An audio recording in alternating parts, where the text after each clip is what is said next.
রবীন্দ্র সরোবর স্টেশনে নামলাম। এখান থেকে আমি চলে যাব কালীঘাট এরিয়া। টালিগঞ্জ স্টেশন থেকে কালীঘাট এরিয়া যাব, কিন্তু আজকে সানডে, আজকে মেট্রোটা খুব সকাল সকাল ওপেন থাকে না, আজকে বন্ধ থাকবে। সেই জন্য আমি আপাতত রেলওয়ে স্টেশন থেকে নেমে আপাতত হেঁটে যাচ্ছি। এখান থেকে ট্রেন পাস হয়ে যাচ্ছে, যেহেতু ব্রিজটা পেছন দিকে, তাই বেশিরভাগ প্যাসেঞ্জার, প্রায় 99% প্যাসেঞ্জার এখানে হেঁটে পার হয়ে থাকে। এটা ডেলি বা রোজকার ব্যাপার।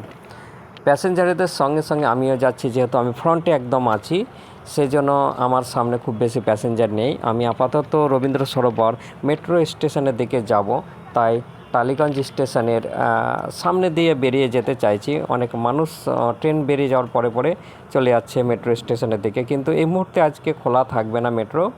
আপাতত আমরা রোডওয়ের ধারের দিকে চলে যাব। আজকে আমি পিজি হসপিটালে যাব। পিজি হসপিটালের কিছু নিদর্শন আমি দেখাবো, নিদর্শন তো নয়, কিছু জায়গা দেখাবো যেটা আমি বরাবরই দেখিয়ে থাকি। আমি রবীন্দ্র সরোবর, টালিগঞ্জ স্টেশন থেকে রবীন্দ্র সরোবর সামনেই মেট্রো স্টেশন আছে। আপাতত আজকে বন্ধ, এই মুহূর্তে কিছুক্ষণ পরে খোলা থাকবে।